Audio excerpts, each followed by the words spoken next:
Welcome again, my friends, to Secrets to Wellness. We're having a great time here at 3ABN, presenting secrets of how you can live longer, healthier, and happier. And we have our next subject, which is lifestyle. We've talked about water and the value of drinking adequate amounts of water, and exercising at least 5 times a week, and love and the power of healing love, and now lifestyle. And a healthy lifestyle necessitates, my friends, healthy choices. So we do need to make very good choices, because an unhealthy lifestyle is often the result of poor choices. So making the right choice is very important. And we learned that wellness includes the mental, the emotional, the physical, social, and spiritual. And all of these aspects have to be in proper balance to really experience true wellness. And so when we talk about lifestyle, we talk about temperance or abstemiousness. What does that mean? Well, first of all, temperance is using wisely that which is good. So when we eat all of these wonderful things like our fruits and our vegetables and our grains, we need to do it wisely and not overeat so that we gain weight. But then temperance also means abstaining from anything and everything that is harmful, such as drugs, alcohol, tobacco, and even caffeine. Let's go over some lifestyle practices that actually destroy our bodies. One of those is smoking. Tobacco is a major killer. And I know that recently when I was in the airport, I took this picture, and the evidence is there, my friends, on smoking. Tobacco kills. Tobacco causes cancer. Tobacco causes emphysema. Smokers die younger, right on the cigarette package. And so we know that tobacco is a major killer today. The evidence is there. And according to the Centers for Disease Control and Prevention, smoking causes cancer, heart disease, stroke, lung diseases, diabetes, chronic obstruction, pulmonary disease, which includes emphysema and chronic bronchitis. So all of these chronic diseases, my friends, are a result of smoking. So smokers have a 25% higher risk of a heart attack than do non-smokers. So there are so many detrimental effects of smoking. The nicotine causes the arteries to actually shrink, and when arteries get smaller and smaller, clots get caught in the blood vessel, and then a stroke or a heart attack happens. And so we need to help some of you possibly over smoking, and we want to do that. And so the Beckman Research Institute says smoking is the single biggest cause of cancer in the world. Now, smoking is number 1, and then obesity is number 2, but smoking is the largest or biggest cause of cancer. Tobacco smoke contains about 70 different cancer-causing substances, and this is scientifically known today. After the Surgeon General's report in 1964, we know that there is a direct link between cancer and smoking. And every cigarette you smoke takes 14.5 minutes off your life. I don't want to be taking any minutes off my life, do you? I'm sure you don't. We want to add those minutes and those years to our life. And every 8 seconds, someone dies from tobacco use. This is from the World Health Organization in May 2002. So every few seconds, someone is dying from tobacco smoke. But yet, about a third of the male adults, global population, are smokers. So around the world, we have people, in spite of all the evidence that we have, still smoking. And among the WHO regions, the Western Pacific region, which covers East Asia and the Pacific, has the highest smoking rate, with nearly 2/3 of men smoking. In spite of the fact that the scientific evidence is in on smoking, there are still many people who are smoking. In fact, worldwide tobacco use causes nearly 6 million deaths per year, and current trends show that tobacco use will cause more than 8 million deaths annually by 2030. And each day, my friends, each day, more than 3,200 people younger than 18 years of age smoke their first cigarette.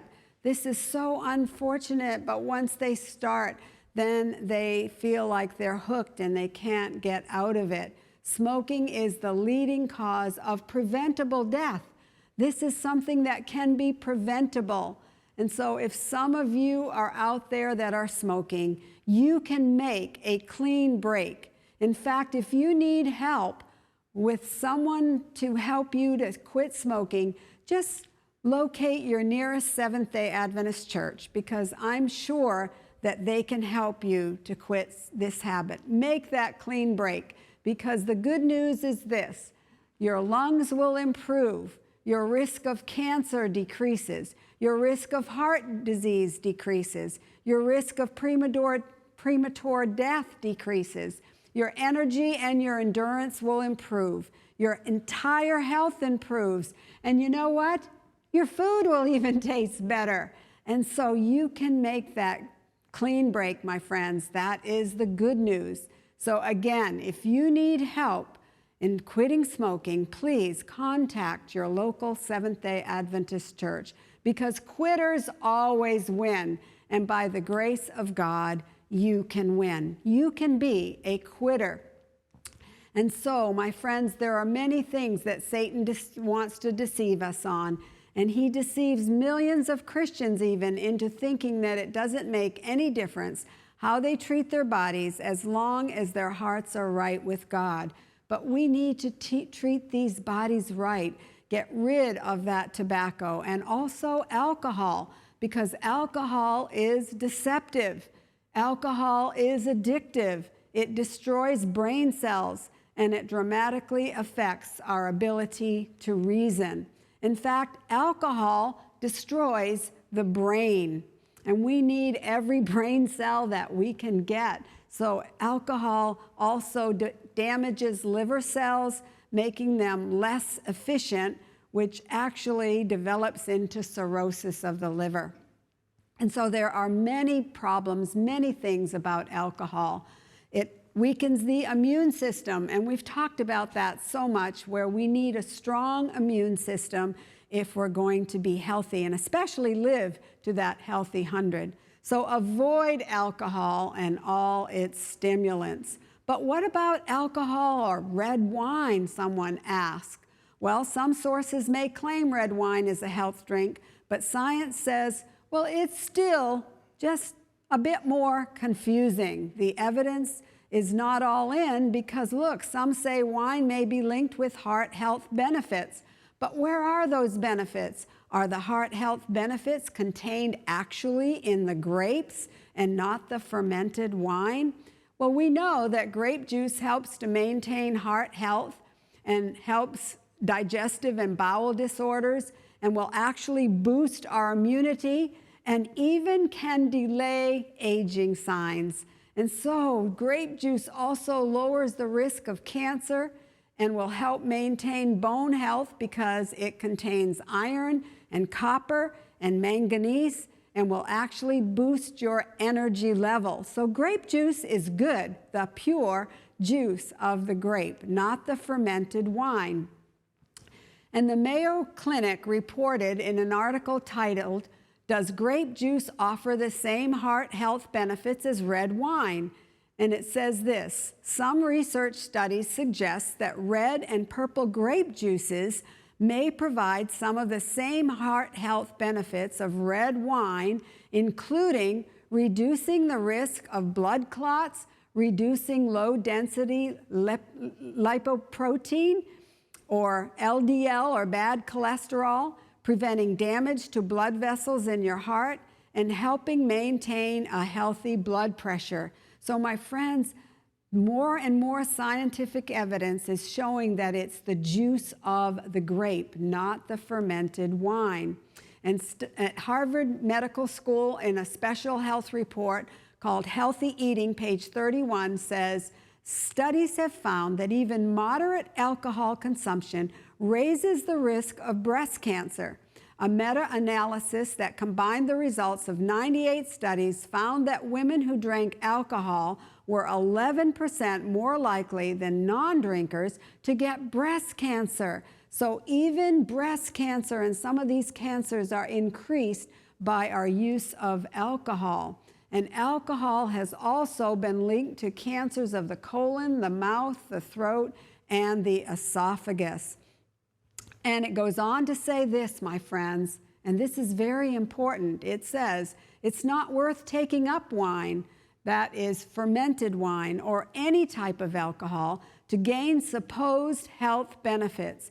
And if you're at high risk for cancer or alcoholism, you may want to avoid alcohol entirely.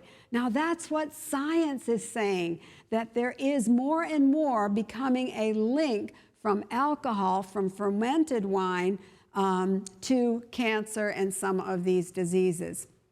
And many years ago, in 1887, John Harvey Kellogg, who was actually a very prominent physician in his day, he says that alcohol not only makes people unhealthy and shortens their lives, but is also the cause of much poverty and crime and untold amount of misery. He says, really, alcohol actually makes people unhealthy and can really even shorten your life. I don't want to shorten my life, and I'm sure you don't want to either.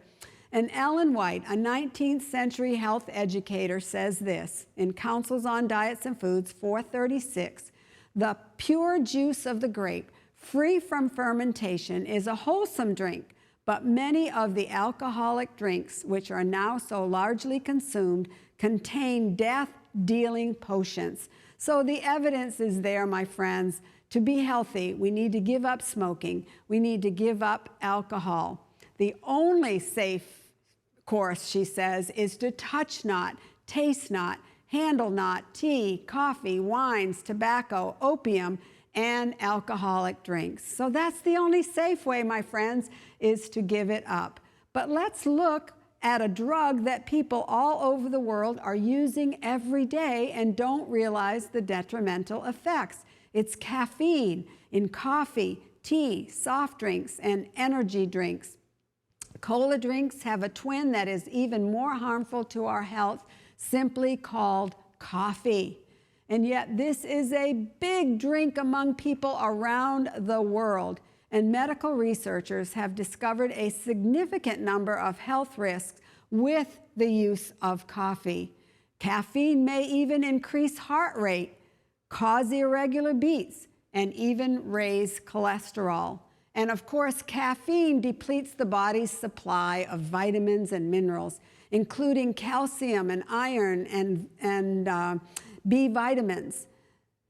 You see, coffee is actually dehydrating, not rehydrating. So we're not even getting the water, the liquid that we need. And of course, we need all the calcium we can get time to get their coffee because it is addictive. And what are the problems with excessive amounts of coffee? Let's take a look at that. 1 cup of coffee a day increases risk of stomach, kidney, lung, rectal, and esophageal cancer. And 1 cup doubles the risk of bladder cancer in women. And 2 cups of coffee a day increases colon cancer risk and also increases ovarian and pancreatic cancer. So if we want to reduce our risk for so many of these chronic diseases, and particularly cancer that's on the rise today, I think it might be a good idea to even leave off that drink called coffee. And let's look at 5 cups of coffee a day. It increases the risk of heart disease significantly. And heart disease, of course, is the #1 killer here in America.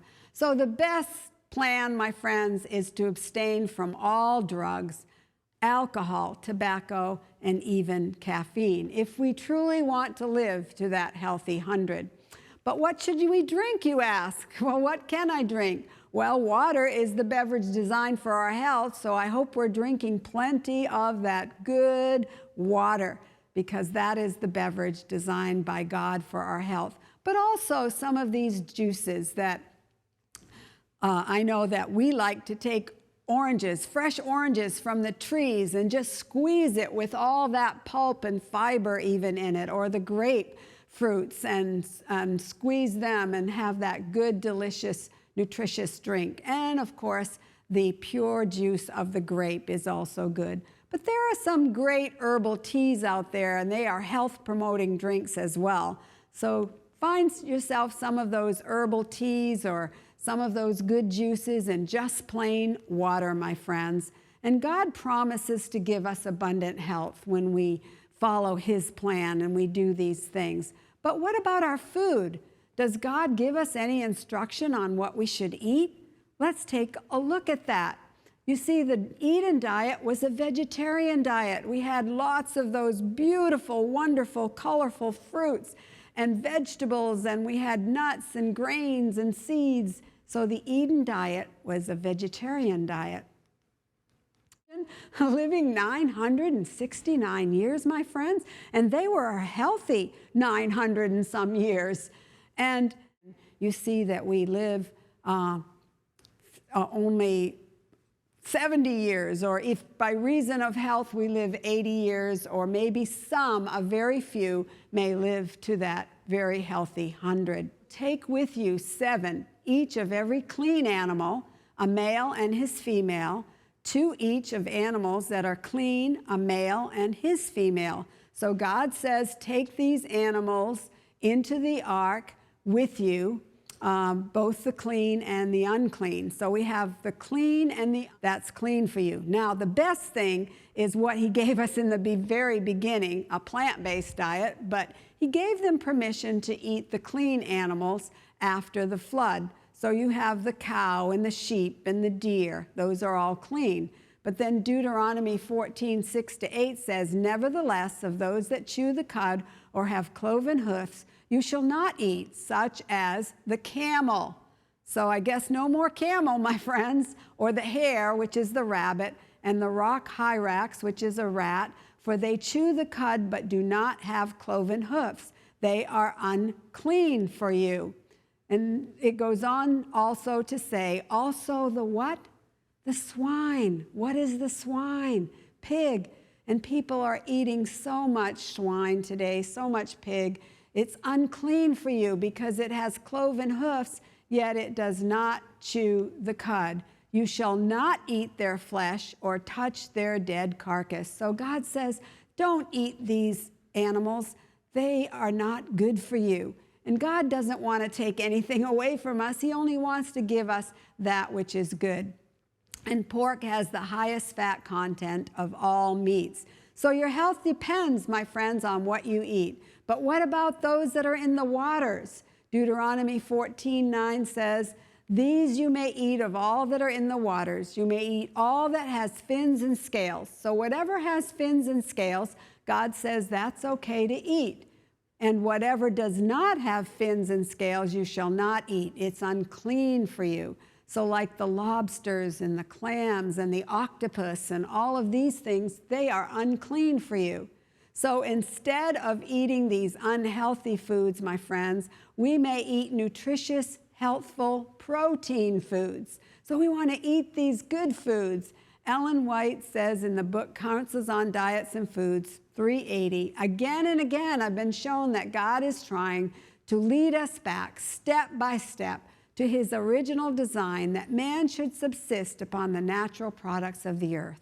So God says, yes, you can eat the clean animals, but if you want to be really healthy, the best food is that which I gave you right in the Garden of Eden. Grains, fruits, nuts, and vegetables constitute the diet chosen for us by our Creator. These foods, prepared in as simple and natural a manner as possible, are the most healthful and nourishing. They impart a strength, a power of endurance, and a vigor of intellect that are not afforded by a more complex and stimulating diet. My friends, there are so many plant-based food options that are readily available today in grocery stores, in restaurants, in hotel buffets, airports, airplanes, everywhere we go. We see the options today because people are realizing that if they want to live longer, healthier, and happier, that we need to follow some of these principles even with our food, our diets. And there are many advantages of a total vegetarian diet. It lowers blood cholesterol, lowers high blood pressure, lowers the risk of certain cancers, the risk of osteoporosis, and it improves diabetes symptoms, enhances vigor and endurance, and best of all, my friends, it lengthens the lifespan. We know that you can lengthen the lifespan if you eat a plant-based diet. So how can I live in harmony with God's laws of health when I feel so powerless? When I feel so like I just can't do it? How am I going to give up such things as tobacco, or alcohol, or caffeine, coffee, or unclean foods? How can I do that? How can I live in harmony with God's laws of health when I feel powerless? Philippians 4:13 says, I can do all things through Christ who strengthens me. So God is going to strengthen you, my friends. He's going to help you. And you can get help also at your local Seventh-day Adventist church. They want to help you. They're ready and waiting for you to come and get you off some of these habits. So to overcome any harmful habit in your life, follow these 4 simple steps. They're teeny tips, just simple teeny tips. Number 1, choose to give up all unhealthful habits. So if you are battling with some unhealthful habit, you can choose to give that up and say, I choose not to smoke. Now, I know that there are some physiological things that you need to do as well. You need to get that nicotine flushed out of the system. You need to eat lots of fruits. You need to take those showers and drink lots of water. So there are principles to getting you off smoking. But I've seen literally hundreds and thousands of people, as we've conducted stop smoking plans, get off smoking. So choose to give up all unhealthful habits. Ask God to empower your choice. My friends, it's very difficult to do it alone, but God is there. He's waiting and wanting to help you. So God will empower you. And then discard that object of temptation. Throw it right away. Throw it in the bin. Get rid of that tobacco, because if it's around, it's going to be a temptation. And just discard those unclean foods. Discard the tobacco and alcohol, and you will feel so much better. And then replace the health-destroying habit with a health-building habit. Yes, replace the health-destroying habit with a health-building habit. That's what we want to do. How can we do this? Well, we may need to make some wheat germ patties or try some foods that are going to replace some of those unclean foods that we talked about.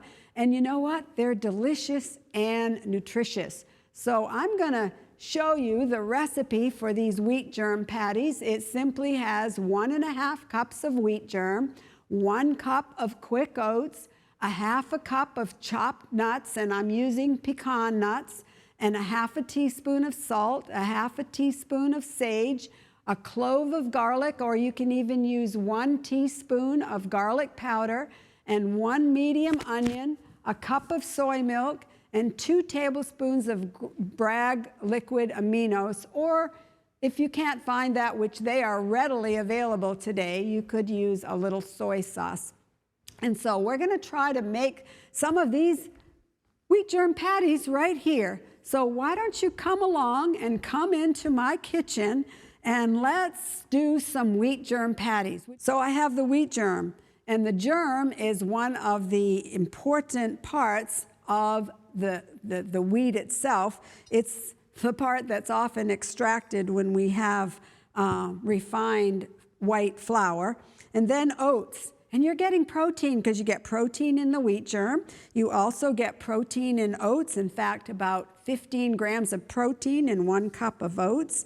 And then we're going to add some more protein. So we're not under-protein, my friends, we're over-protein most of the time.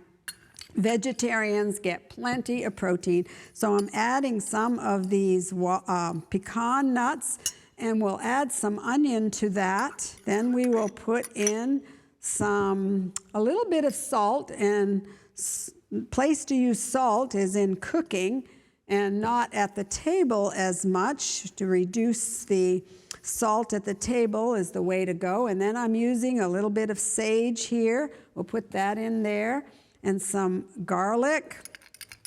And then we will add some liquid, and that's all you do is mix it all together, and then pour in some soy milk and a little bit of the Bragg's liquid aminos, and just stir that all up. Stir it all together, and then you can make those patties. In fact, you have all of these patties right here. Just simply put them on the skillet, and here we'll put this one on the skillet. We'll make some more here, and then we'll simply turn them once they've cooked. So you just let them get a little brown and flip them over, and then you have a wonderful patty that you can actually take the place of meat. So with this, I would simply serve maybe a baked potato and some broccoli and a salad and some wheat germ patties.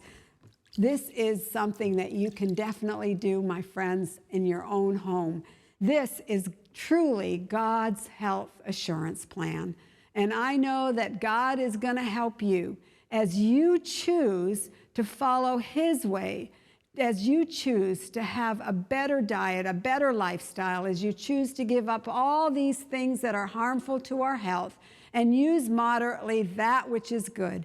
God is going to bless you. So may God bless you as you choose His way, because it's the right way and it will help you to live to that healthy 100. God bless you.